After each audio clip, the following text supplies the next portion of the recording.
A millionaire walked in on his gentle secretary by mistake, and his heart was never the same. Hello everyone. Before we begin today's story, I have a small favor to ask. Please hit subscribe and turn on the notification bell so you never miss our channel's new videos. It's quick, free, and the best way to support us in bringing you more dramatic stories. Your support means the world to us. Where are you watching from? Drop your city or country in the comments below. Thank you very much. Let's return to our main character. Nathan Cole had built his life around precision, a man who believed that success was a series of perfectly timed decisions measured in quarterly reports and exact margins, the kind of man whose calendar ruled his world down to the minute. And on that quiet Tuesday evening, the 42nd floor of Cole Industries was supposed to be empty except for him. The city lights spread out like a disciplined grid below the glass walls. His suit jacket draped neatly over a chair, sleeves rolled just enough to suggest he was still in control even after midnight.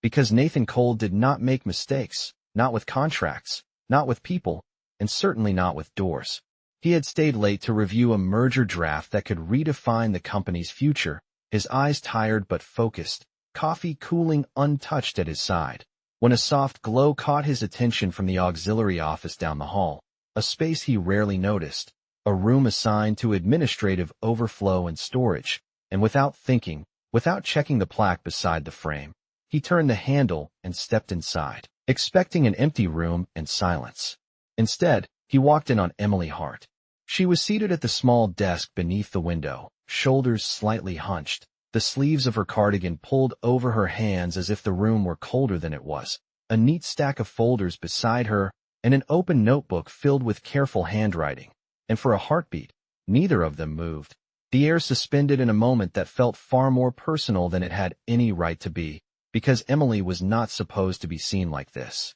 Not after hours, not alone, not with the quiet vulnerability she wore now, eyes glassy, breath uneven, as though she had been holding herself together for too long and had finally allowed the cracks to show. Nathan froze, words forming too late, his mind scrambling to correct the error that had already happened, because he knew her. Of course he did. She was his secretary, gentle, efficient, unfailingly polite, the woman who made his impossible days run smoothly without ever asking for credit, the one who left concise notes on his desk and remembered his preferences without being told. But this version of Emily, this private moment, was something else entirely, and the realization hit him with unexpected force that he had just crossed a line neither of them had agreed to draw. "I'm sorry," he said quickly, his voice lower than usual, stripped of its boardroom authority, already stepping back, but Emily had looked up, startled, embarrassment coloring her cheeks as she straightened instinctively, wiping her eyes with the back of her hand in a motion that felt more human than professional. And in that instant, something shifted, subtle and irreversible, because Nathan saw not an employee but a person who carried quiet burdens with remarkable grace, and Emily saw not a distant executive but a man standing awkwardly in the doorway, genuinely unsure of himself. She offered a small, apologetic smile, one that suggested she had been caught doing something she had no right to apologize for, and said she was just finishing a few things, nothing important, her voice soft, steady despite the moment, and Nathan realized how wrong that was, how much importance there was in the unseen labor that kept his world from unraveling. He nodded, murmured another apology, and closed the door with care, but as he returned to his office, the city outside suddenly felt louder, closer, as if the glass no longer separated him from the lives unfolding beneath it, and he sat down without reopening the contract,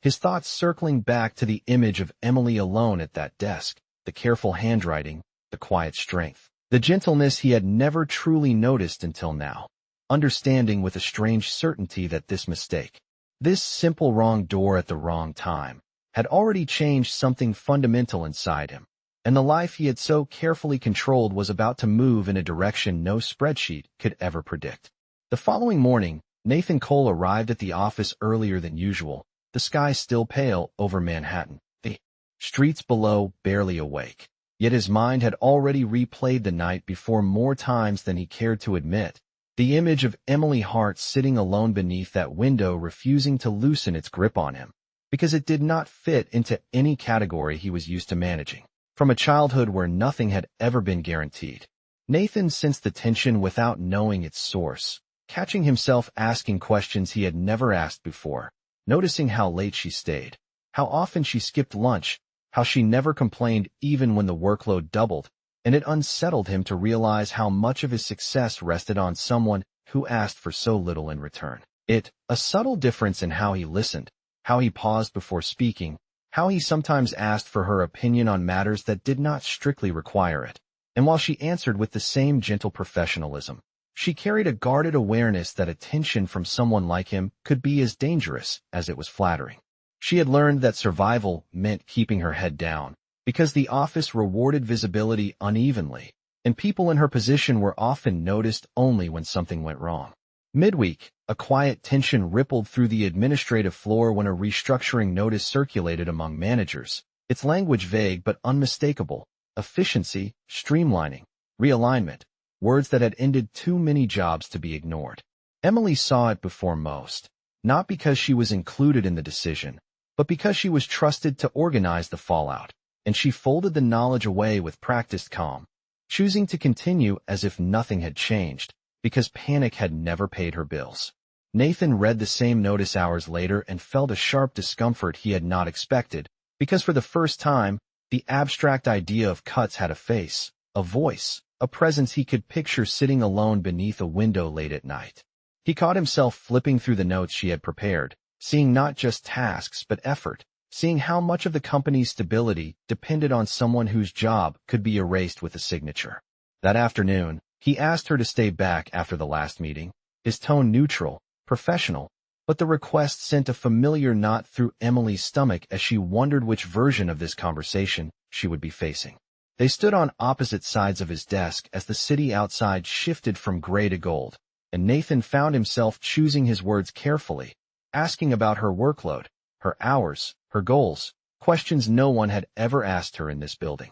Emily answered honestly but cautiously, speaking about responsibility, about liking things done well, about believing that small details mattered, and when he asked if she felt valued, the silence that followed said more than any rehearsed response could have. He apologized then, not for a single mistake, but for an oversight that had stretched far longer, and Emily accepted the apology with grace. She had learned the hard way, not because it fixed anything yet, but because it acknowledged her existence. As she left his office, notebook tucked under her arm, Nathan understood that this was the seed of something he could not control, a growing awareness that leadership without recognition was hollow, and that the gentle presence he had once overlooked was now reshaping the way he saw power, responsibility, and himself. The following week unfolded with a subtle shift that neither of them named, but both of them felt, as if the office itself had adjusted its breathing. Were usually dominated by urgency,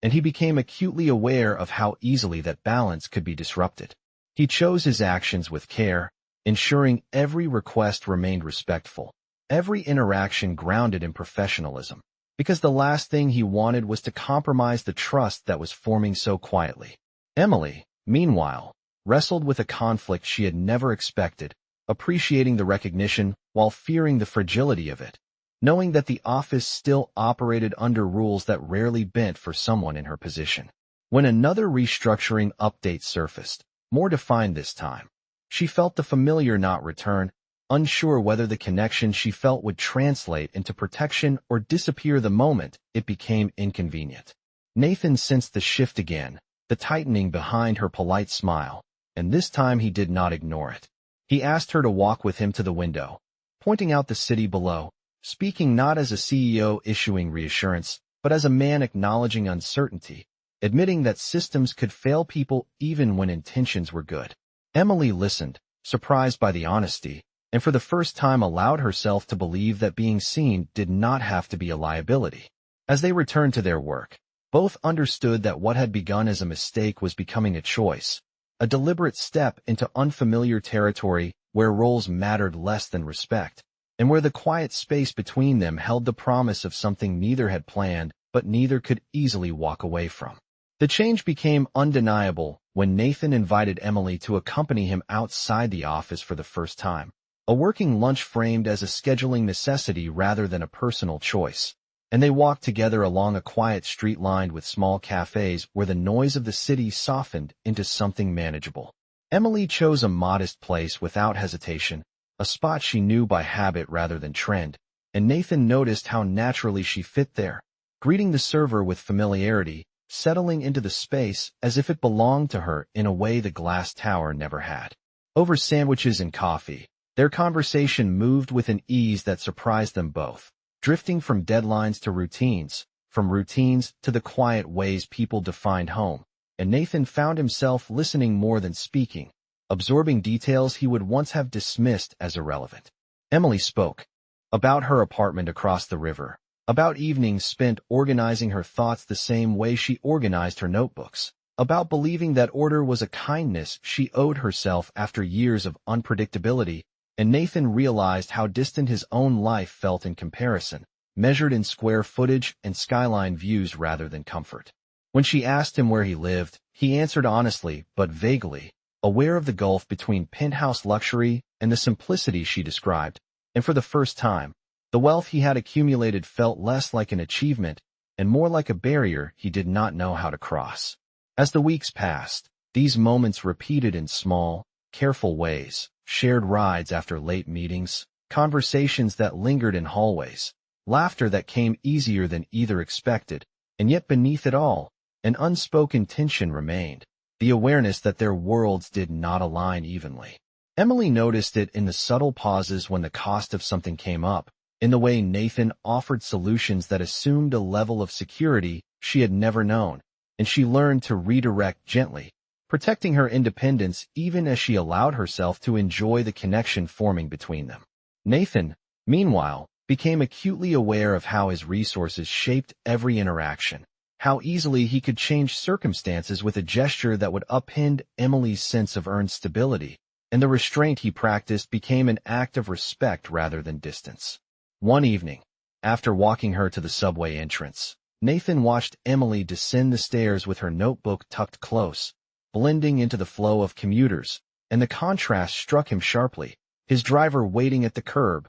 his building rising behind him, while she navigated a life that demanded constant calculation. The realization unsettled him, not because he felt superior, but because he feared how fragile their balance was, how quickly the weight of his world could crush the quiet space they had built. Emily felt it too, standing on the platform as the train approached, acknowledging a warmth she had not planned for and a vulnerability she could not afford, knowing that affection did not erase reality, and that kindness from someone powerful did not guarantee safety. Yet despite the awareness of difference, neither chose to step back, and the connection continued to grow, shaped by caution, respect, and an unspoken understanding that what mattered was not the distance between their circumstances, but the way they treated each other within it, even as both sensed that this fragile equilibrium could not last forever without being tested. The reveal came on a night Emily had not prepared herself for, an internal charity gala hosted by the company, formal but restrained, an event she attended only because it was part of her role to coordinate schedules and ensure everything ran smoothly behind the scenes. She arrived early, dressed simply, blending into the staff moving quietly along the edges of the ballroom, while the city skyline shimmered beyond the tall windows, and she focused on her checklist, believing that if she stayed busy, the weight of the evening would pass without incident. Nathan arrived later, composed as always, his presence commanding attention the moment he stepped inside, and for a brief instant their eyes met across the room in a way that felt private despite the crowd, a silent acknowledgement of the understanding they had built in quieter spaces. Emily returned to her work, unaware of how sharply the evening was about to turn. As the program began, voices softened, glasses stilled, and the master of ceremonies stepped forward to introduce the evening's keynote, praising leadership, vision, and generosity,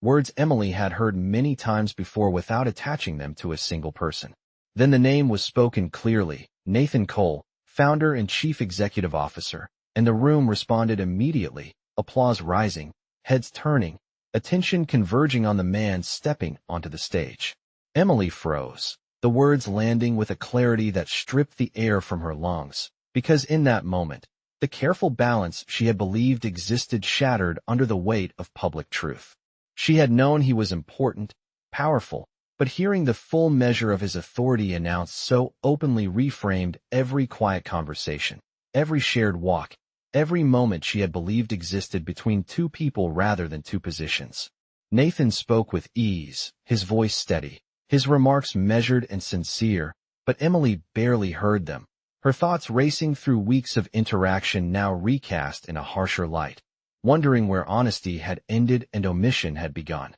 She felt exposed, not because of anything she had done, but because she realized how uneven the ground beneath her had always been. When the applause faded and conversations resumed, Emily stepped away. Instinctively, retreating toward the hallway where the noise dulled and the walls felt closer, safer. Nathan found her there minutes later, concern evident as he approached, but the expression on her face stopped him short, disappointment mixed with resolve in a way he had not seen before. She spoke quietly, asking how long he had planned to tell her, whether the person she had trusted had ever truly stood on the same level she believed they shared, and each question cut deeper than accusation because it demanded accountability rather than defense. Nathan answered honestly, admitting that he had not intended deception, but had failed to recognize how his silence preserved his comfort at her expense, and for the first time, his confidence did not shield him from consequence. Emily listened, absorbing the truth with a calm that came from years of self-reliance, then told him she needed distance, not out of anger, but out of respect for herself, because trust required clarity she could not ignore. As she turned back toward the ballroom to complete her duties, Nathan remained where he stood, understanding that the reveal he had allowed to happen on a stage had rewritten their story in ways he could not undo, and that whatever came next would depend not on his influence, but on his willingness to confront the imbalance he had helped create. The days that followed the gala felt heavier than any crisis Nathan Cole had faced in business, because this time there was no strategy session, no legal framework, no financial lever that could restore what had been lost. Emily Hart returned to work with the same precision she always had, but the warmth that once softened their interactions was gone, replaced by a polite distance that made every exchange feel formal and final. She avoided lingering conversations, kept her eyes on her notes, and when she spoke, her tone was calm but guarded, as if she were reminding both of them of the roles they now had to respect. Nathan noticed every change, the way she no longer waited outside his office after hours, the way she declined invitations to sit in on meetings that once drew her curiosity, and the realization settled in that the access he had once taken for granted was now something he had to earn, if it could be earned at all. He replayed their hallway conversation, again and again, understanding with painful clarity that omission had been a choice, and that his comfort with silence had carried a cost she had every right to reject. Emily wrestled with her own resolve as well, balancing professionalism with disappointment, reminding herself that trust once fractured did not repair itself through good intentions alone. She had spent too many years adapting to uneven ground to pretend this was a simple misunderstanding, and as much as she valued what they had shared, she knew that protecting her sense of self mattered more than preserving a connection built on unequal footing. When a revised restructuring plan crossed her desk, more definitive now, she made a decision she had quietly considered for days, submitting a request to transfer to another department, one where her work would remain necessary, but her proximity to Nathan would no longer blur lines she needed firmly redrawn. The request reached him quickly, and the knowledge that she had chosen distance over proximity struck harder than any rejection he had known. He asked to speak with her, not as a CEO but as a man seeking accountability, and she agreed only after hours, choosing a neutral conference room where the walls did not echo with past familiarity. Nathan did not defend himself this time, did not frame his silence as protection or caution, but acknowledged it for what it was, an imbalance he had failed to address until it became unavoidable. Emily listened, her hands folded neatly on the table, then told him with quiet certainty that while his honesty mattered, so did timing, and that trust could not be retroactive. She explained that she needed space not to punish him, but to regain the clarity she had lost when admiration and authority had intersected without transparency. Nathan accepted her decision, understanding that leadership meant respecting boundaries even when it hurt, and as she stood to leave, the room felt emptier than it had moments before. In the weeks that followed, Emily settled into her new role, the distance easing her thoughts even as a quiet sadness lingered, while Nathan faced the consequences of his inaction alone, recognizing that the greatest loss was not her absence from his schedule, but the knowledge that he had nearly missed the chance to become someone worthy of the trust he now understood too late how to honor. Time did not soften the distance between them, but it sharpened Nathan Cole's understanding of what he had failed to do when it mattered most, and that clarity changed the way he led, the way he listened, and the way he measured success. He stopped viewing decisions as efficient solutions and began questioning who bore their weight, and quietly, without announcement, he initiated changes that did not carry his name. Administrative roles were redefined with clearer protections, restructuring plans were revised to prioritize stability, and policies were put in place to ensure transparency across levels, not as gestures of remorse, but as commitments he intended to keep regardless of outcome. Emily Hart noticed the changes from her new department, not because anyone told her, but because the systems she had once managed in silence now acknowledged the people behind them. It unsettled her at first, the realization that his response to loss was not withdrawal or persuasion, but sustained action, and she resisted the urge to read meaning into it, reminding herself that progress did not obligate reconciliation. Weeks later, an invitation reached her desk for a small internal presentation, framed as optional, highlighting updates to operational support initiatives, and she attended out of professional curiosity rather than expectation. The room was modest, filled with colleagues who rarely occupied the spotlight, and when Nathan entered, there was no grand announcement, no elevated stage, only a quiet acknowledgement of the work being done by people who kept the company grounded. He spoke briefly, not about vision or growth, but about responsibility, about learning to see what had always been there, and when he finished, he did not seek applause. Emily listened, recognizing her influence in the structure of what he described without hearing her name spoken once, and something in her chest eased, not because the past was erased, but because it was being honored correctly. After the room emptied, Nathan approached her carefully, not assuming access, not pressing for resolution, and asked if she would be willing to talk, not now, but when and if she felt ready. Emily considered the request with the same care she applied to every decision that shaped her life, aware that choice itself was the truest form of respect, and she agreed to meet him days later at a quiet public park, neutral ground where neither of them held advantage. They walked slowly, the city distant, and Nathan spoke without defending himself, explaining that he had finally understood how silence could serve power more than truth, and that his actions were not meant to earn forgiveness, but to correct a pattern he no longer accepted in himself. Emily listened, weighing sincerity against consistency, and told him that what mattered most was not what he had done for her, but what he had changed for those who would never stand across from him and ask to be seen. Nathan accepted that standard without argument, acknowledging that the choice ahead was hers alone, and when he asked if she could imagine a future that included him, it was without expectation, only openness. Emily did not answer immediately, because trust rebuilt itself through observation, not promises, but as they parted,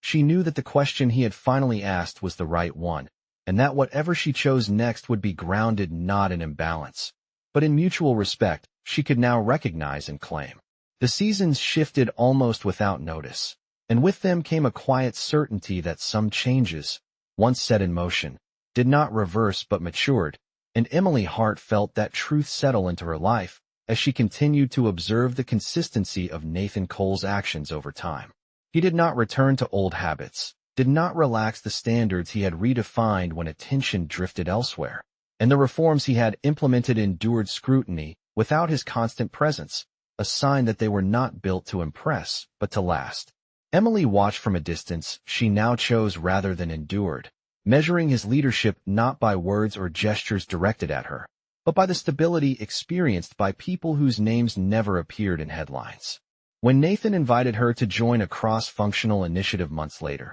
the request came without pressure, without assumption, and with a clear understanding that her answer would not alter her standing either way. She accepted not because of history, but because the work aligned with her values, and when they collaborated again, it was on terms that felt balanced, professional, and honest. Their conversations regained ease, shaped by shared purpose rather than unspoken tension, and the warmth that returned was grounded in trust rebuilt through patience rather than urgency. One evening, after a successful rollout that reflected contributions from teams often overlooked, Nathan asked Emily to walk with him. Along the river, the city softened by dusk, and this time there was no uncertainty in her acceptance. He spoke simply, acknowledging the long path between intention and impact, expressing gratitude not for forgiveness, but for the standard she had held him to when it mattered most. Emily listened, recognizing the difference between being admired and being respected,